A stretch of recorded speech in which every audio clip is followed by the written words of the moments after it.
Hola chicos, ¿cómo están? Espero que muy bien. Hoy comenzamos la clase número 10 de Ciencias Naturales, específicamente ya es nuestra última clase juntos, en donde hoy día nos corresponde, ¿cierto? Estamos viendo el módulo 4, recuerden, que es la materia orgánica y los combustibles fósiles, pero hoy día nos corresponde la parte 2, ¿ya?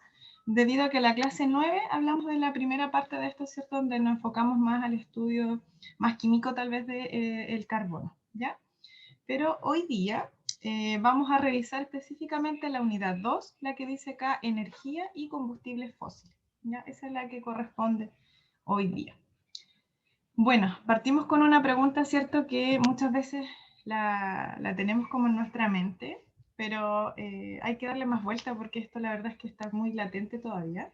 Y es la pregunta de ¿cuánto petróleo queda en el mundo? Si ustedes se dan cuenta, ¿cierto? La verdad es que la benzina y sus derivados, ¿cierto? En este caso, que derivan del petróleo, son ampliamente utilizados, ¿cierto? En prácticamente todos nuestros quehaceres domésticos. Es así como este recurso, ¿cierto? Natural, en algún momento se podría agotar, ¿ya? Y es por eso, ¿cierto?, que esta pregunta despierta periódicamente el interés de todos los ciudadanos, y más aún cuando una crisis como la de Irak asalta los medios de comunicación. Según diversos estudios, por ejemplo, en el 2002 quedaban en el mundo entre 990.000 millones y 1,1 billones de barriles de crudo por extraer. Esto significa que al ritmo actual de consumo mundial, estas reservas se agotarían aproximadamente en el año 2043, ¿ya? Que podría ser, ¿cierto?, esa fecha la más cercana si el consumo de energía aumenta y cuando se estima, ¿cierto?, que ocurra por parte de países que vayan en vías de desarrollo. La verdad es que esa fecha, ¿cierto?, estimada, provoca obviamente una inestabilidad a nivel mundial, debido a que todos los países, ¿cierto?, requieren de petróleo para poder subsistir hoy en día. Y es por eso que necesita, ¿cierto?, el país más investigaciones, avances nuevos en tecnología también, que tal vez, ¿cierto?, se deje de utilizar el petróleo como principal fuente energética, proveniente, ¿cierto?, tal vez de algunas fuentes de otras naturales, tratar de buscar, ¿cierto?, y explotar otras áreas. ¿Para qué? Para tratar, ¿cierto?, de que el petróleo pueda durar, porque la verdad es que en este tiempo, ¿cierto?, se sabe que a una fecha estimada del 2043 ya las reservas, ¿cierto?, se acabarían al ritmo que vamos. Sabemos que hay países, ¿cierto?, muy, muy desarrollados que la verdad es que consumen mucho de este recurso, ¿ya? Entonces, veamos. ¿Qué son los combustibles fósiles? Esto está muy relacionado, ¿cierto?, a lo que es también el estudio del petróleo. Los combustibles, ¿cierto?, que se denominan fósiles, se denominan de hecho fósiles como una palabra antigua, ¿cierto? A nosotros nos trae como a la mente justamente los fósiles que han sido encontrados, ¿cierto?, por dinosaurios, por ejemplo, que han sido enterrados muchas veces, ¿cierto?, a través de los años. Y los combustibles, ¿cierto?, se denominan fósiles debido a que su formación se produjo también hace millones de años, ¿ya? A partir de materia orgánica proveniente ya sea de animales o vegetales que estaban muertos, ¿ya? Durante los millones de años de evolución de nuestro planeta, diversas capas de lodo y sedimentos fueron cubriendo estos restos orgánicos. Los que sin oxígeno se fueron descomponiendo y descomponiendo, ¿cierto?, transformándose en moléculas de hidrocarburos.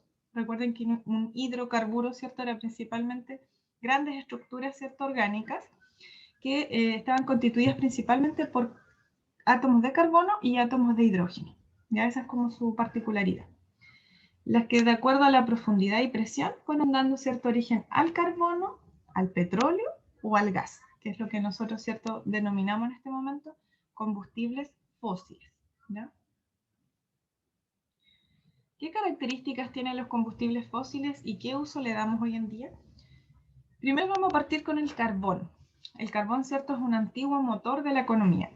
Hace muchos años la red de ferrocarriles, por ejemplo, en nuestro país no era solo un orgullo de los chilenos, sino que efectivamente constituía el gran medio de transporte que comunicaba a las diferentes provincias con la capital, ¿ya?, y las grandes ciudades, permitiendo transportar producción agrícola, minera, centros de producción hasta las ciudades y los puertos, enviando así, ¿cierto?, embarques a otros países. La verdad es que tal vez más de alguno, ¿cierto?, escuchó o supo, ¿cierto?, acerca de estos momentos cuando el ferrocarril, ¿cierto?, era uno de los lugares o medios de transporte, digamos, más importantes para nuestro país y que gana, ¿cierto?, de volver esos tiempos atrás, donde no todo se hacía mediante camiones el traslado, sino que se utilizaba principalmente, ¿cierto?, las vías férreas, ¿ya? Ahora, quizás nos parezca realmente sorprendente, pero esta red que impulsaba la economía nacional, tan solo hace algunas décadas, ¿cierto?, movía principalmente carbón mineral y que era extraído, ¿cierto?, de yacimientos que principalmente se encontraban en Lota, ¿ya? Y Lota sabemos que está en la octava región, ¿cierto?, del Biobío. El carbón mineral o carbón piedra, que a simple vista parece ser como una sustancia rocosa y oscura, se extrae principalmente desde la mina bajo tierra, ¿ya? Su extendido uso se debe a que puede ser utilizado directamente y sin refinar, obteniendo, por ejemplo, energía térmica a partir de su combustión. Cuando hablamos de combustión, lo vamos a revisar, ¿cierto?, un poquito más adelante, lo que significa y lo que es, ¿ya? Pero el Lota, ¿cierto?, se encontraban estas grandes, se encuentran aún, incluso aún grandes reservas, ¿cierto?, de carbón mineral, ¿ya? Ahora, ¿qué uso se les da al carbón? Tiene uso, por ejemplo, en generación de electricidad y la industria del acero. En la generación de electricidad, el uso del carbón como combustible en las centrales termoeléctricas, por ejemplo, ocupa alrededor de un 40%. Y la industria del acero consiste en una aleación de hierro, ¿ya? Que cuando digo aleación es una mezcla o una combinación, en este caso, de dos o más sólidos que están fundidos, ¿cierto?, sobrecalentados, y que es muy blando, con carbono, obteniendo de esta forma, ¿cierto?, un material muy resistente, pero al mismo tiempo elástico. Entonces, también, ¿cierto?, para fabricar, digamos, el acero, también se utiliza, ¿cierto?, carbono. Y la generación de electricidad, ¿cierto?, también requiere de este componente.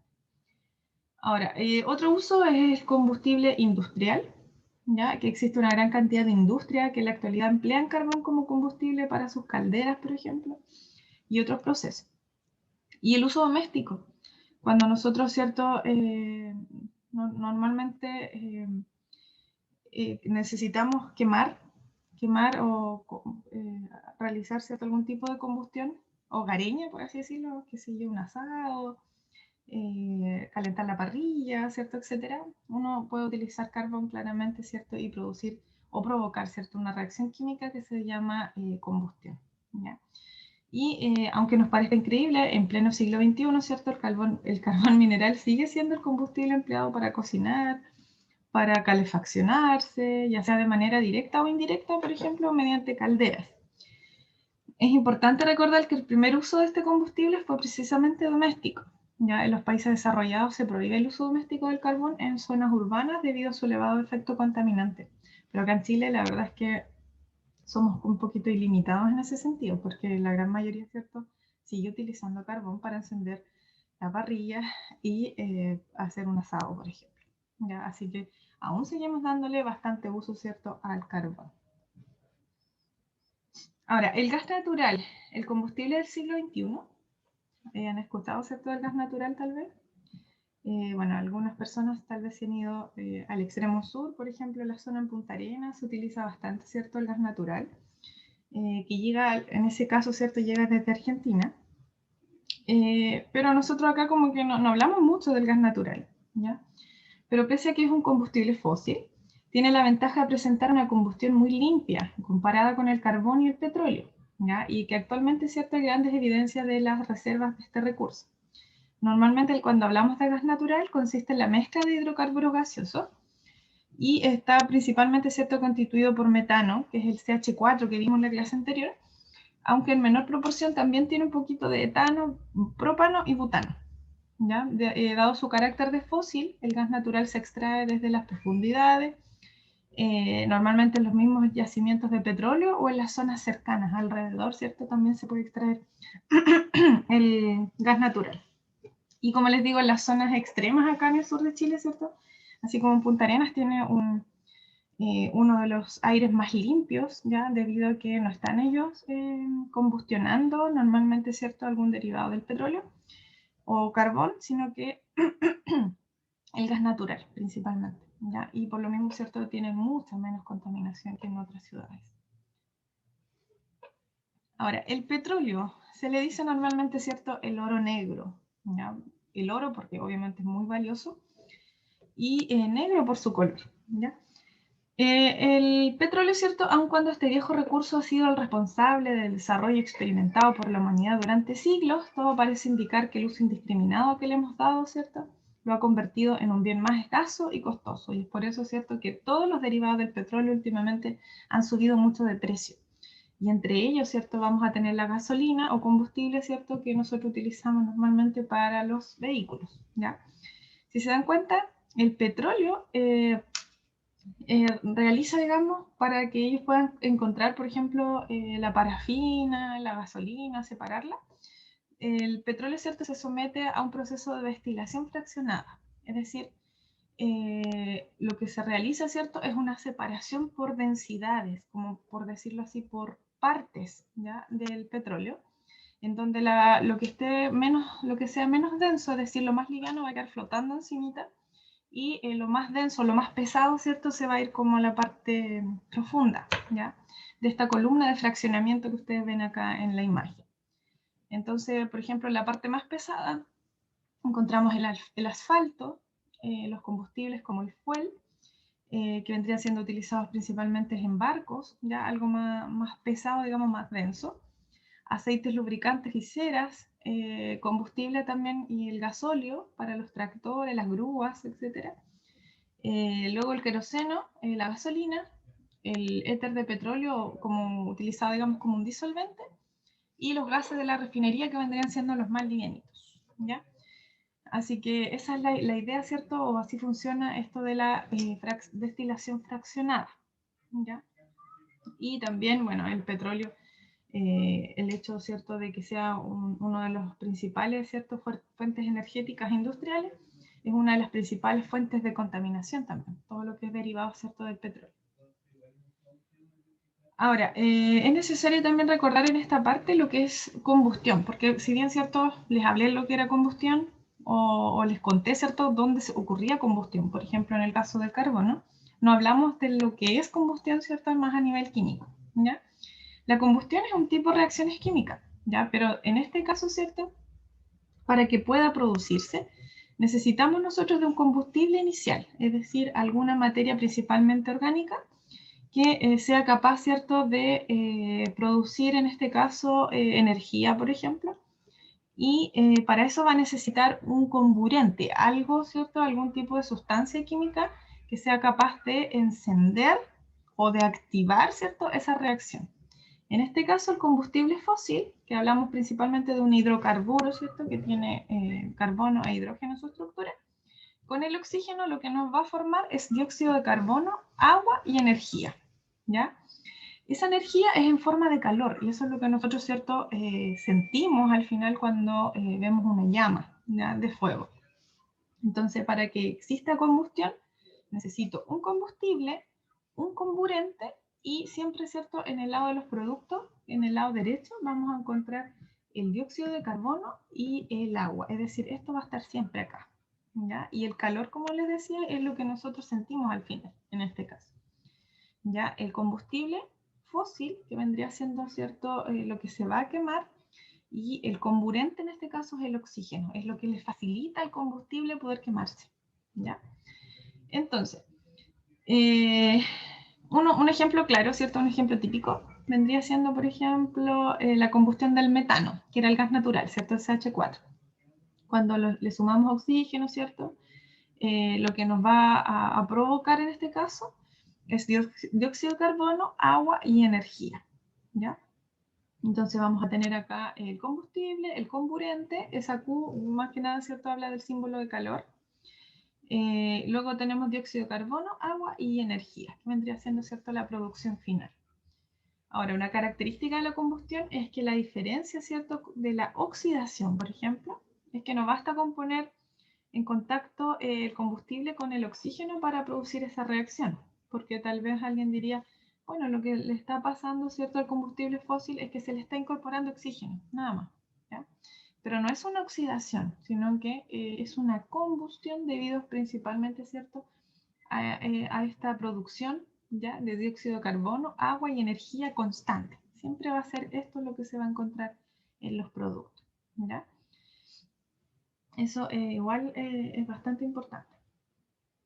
Bueno, hay una actividad acá para que ustedes realicen, ¿cierto? La página 44, ¿ya? En donde habla, dice, para discutir y reflexionar. El petróleo es un recurso no renovable. Se demora millones de años, ¿cierto?, en producirse. El petróleo que se consume en el mundo, del petróleo, ¿cierto?, hay 91,5% que se quema para usarlo como combustible, con métodos muy ineficientes y que no solo aprovechan mal la energía, sino que también generan contaminación. ¿Qué acciones concretas podemos emprender para utilizar eficientemente la energía? Eso podríamos, ¿cierto?, pensarlo tal vez en alguna acción de la vida diaria que hacemos. Por ejemplo, en vez de usar algún derivado del petróleo, utilizar tal vez otro tipo de combustible y que sea menos dañino para el ambiente, ¿ya?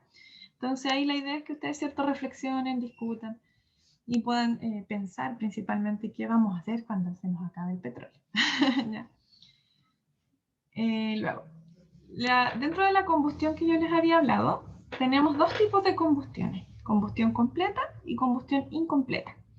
Cuando es completa es cuando un combustible se quema en buenas condiciones, es decir, con buena aireación, ¿ya? Hay oxígeno, se produce bastante calor y poco humo visible. A esa combustión se le llama completa, ¿ya? Y para que sea completa se requiere que la cantidad de aire utilizado en la misma tenga el oxígeno necesario, es decir, que haya oxígeno en exceso, harto oxígeno, ¿ya? Si no es como que uno cuando hace fuego, ¿cierto? Hay personas que todavía realizan esa acción. Dicen, esto se ahogó, dice la gente, se ahogó el fuego. ¿Qué le pasó? La combustión, ¿cierto? No fue completa porque necesita justamente, ¿cierto?, que esté aireada la habitación, por ejemplo, o el lugar donde se está encendiendo, ¿cierto?, para que contenga el oxígeno en exceso y que sea el necesario para provocar, ¿cierto?, esta combustión.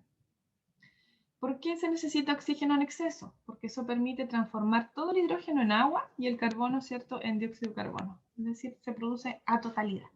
Entonces, si nos falta oxígeno, ¿cierto?, esto se empieza a apagar, se empieza a ahogar el fuego y la verdad es que no va a producir la suficiente cantidad, ¿cierto?, de dióxido de carbono, agua. O sea, no va a haber esta transformación, ¿ya? Esa es la combustión completa.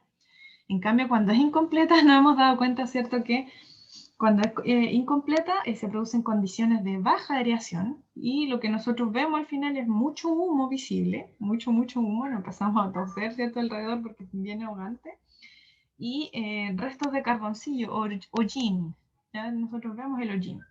Y en este caso hablamos de la combustión incompleta, ¿ya? Y en este caso, ¿cierto?, decimos que se produce cuando el oxígeno no es suficiente para transformar todo el hidrocarburo, ¿cierto?, en dióxido de carbono y en agua.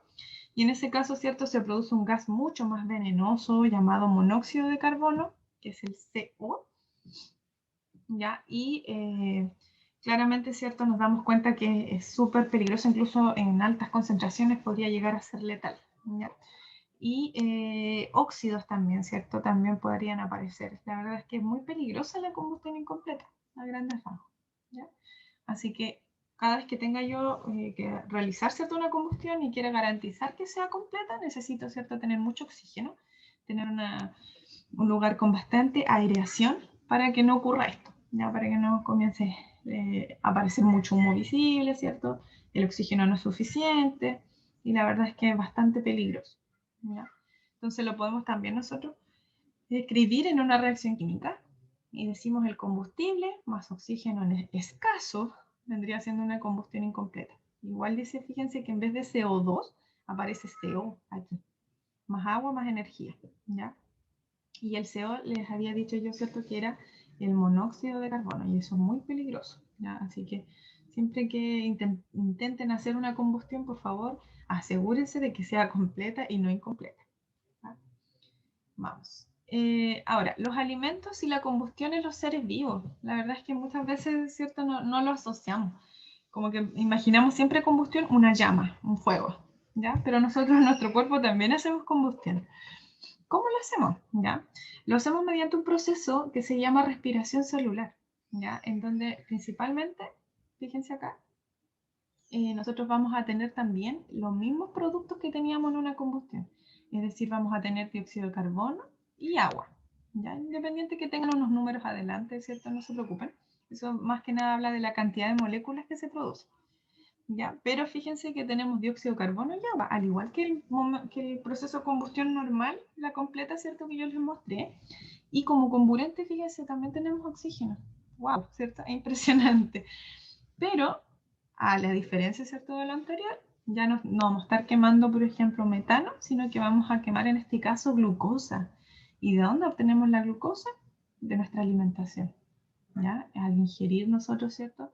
Estamos desarrollando distintas reacciones metabólicas y químicas, ¿cierto? En nuestro interior, en donde se va a generar en este caso esta molécula de glucosa o azúcar, ¿ya? Y ese azúcar, ¿cierto? Se va a quemar en nuestro organismo mediante una combustión. Y esa combustión, ¿cierto? Se realiza en nuestras células, ¿ya? Específicamente en las mitocondrias. En algún momento tal vez la han escuchado, que es un organelo, ¿cierto? Chiquitito, algo que se encuentra dentro de la célula. Y este proceso, ¿cierto? Se llama respiración celular. ¿Ya? Así un proceso, digamos, más grande, metabólico, en donde hay liberación, ¿cierto?, de energía, ¿ya? Ahora, las células que conforman un organismo están permanentemente formando ciertos compuestos que más tarde, ¿cierto?, son degradados o combustionados, originando otros más pequeños. Y esto es lo que nosotros llamamos igual como una máquina de energía. Miles de reacciones diferentes se llevan a cabo en un mismo tiempo. Y eso es lo que denominamos metabolismo, ¿ya? Metabolismo se emplea para describir los diversos procesos, tanto químicos, ¿cierto?, que los seres vivos utilizan, ¿cierto?, sus alimentos como fuente de energía, sustancia de crecimiento y restauración celular. Está todo asociado, ¿cierto?, para poder provocar esta combustión, ¿cierto?, pero en nuestro organismo, ¿ya? Mediante a los alimentos, a la glucosa, ¿cierto?, que vamos a estar adquiriendo de esos alimentos, y también por la presencia, en este caso, del oxígeno, ya que actúa nuevamente como comburente, lo que le ayuda a la glucosa, ¿cierto?, a formar agua y dióxido de carbono. Entonces, como autoevaluación les va a quedar para ustedes acá completar los siguientes cuadros, ya señalando las diferencias y semejanzas entre combustión y oxidación, también entre combustión de los hidrocarburos y combustión de los alimentos. ¿En qué se asemeja la combustión y la oxidación? Ya, primero, no vimos oxidación, ojo con eso. Lo que vimos fue combustión. Sin embargo, yo les hablé, ¿cierto?, de la oxidación. Les dije que cuando hablábamos de oxidación era solamente el hecho de incorporar oxígeno, ¿cierto?, en alguna otra estructura, ¿ya? Pero no necesariamente va a provocar esa incorporación, ¿cierto?, de oxígeno, no necesariamente va a provocar dióxido de carbono y agua, sino que provocan o realizan ciertos óxidos, forman óxidos, ya sean básicos o ácidos, ¿cierto? Pero forman óxidos, ¿ya? Ahora, acá, cuando dice combustión de hidrocarburos y combustión de los alimentos, ¿en qué se asemejan? Eso es lo que vimos recién, ¿cierto? ¿Y en qué se diferencian también? Ustedes van a notar aquí en qué se asemejan y en qué se diferencian cada uno de estos procesos, ¿ya? Y es súper importante que hagan, por favor, esta parte porque les va a quedar mucho más claro, en realidad, ¿ya? Y bueno, como síntesis, ¿cierto? Ya a modo final de esta unidad, ¿cierto? Lo mismo que vimos la clase anterior, nos dedicamos principalmente, ¿cierto?, al estudio del carbono. Ahora, en esta segunda parte, ¿cierto?, principalmente enfocamos lo que son los combustibles fósiles, como el petróleo, el gas natural y el carbón. Y también hablamos, ¿cierto?, de la combustión completa e incompleta. Y también, ¿cierto?, recuerden ahí de la diferencia entre combustión y oxidación, ¿ya? Así que eso, muchachos, bueno, contarles, ¿cierto?, que para la próxima clase ustedes van a tener una evaluación, ¿ya? Esa evaluación va a ser una especie de cuestionario que yo les voy a dar las instrucciones, ¿cierto? Y en ese cuestionario se les va a preguntar, ¿cierto?, preguntas muy similares a la prueba que ustedes van a rendir a finales por acá en mediados de agosto, tengo entendido. Así que la idea, ¿cierto?, es como asemejar, ¿cierto?, un poquito, acercarnos a ese proceso, ¿ya? Así que la idea es que vayan retomando, ¿cierto?, las clases, que vayan consultando, haciendo preguntas, haciendo sus tareas y completando, ¿cierto?, estos ejercicios que siempre van quedando después de cada video, ¿ya? Así que eso, chicos, que estén muy bien. La próxima clase ya no les va a tocar conmigo, sino que les va a tocar con la profesora Belén Moreno, ya que va a ser la última parte que se dedica más a la parte biológica, ¿ya? Así que eso, fue un gusto trabajar con ustedes, que estén muy bien, ¿cierto? Y espero que hayan aprendido harto. que al final eso es lo que importa, ¿cierto? Así que cuídense mucho, un abrazo fuerte a cada uno. Chao, chao.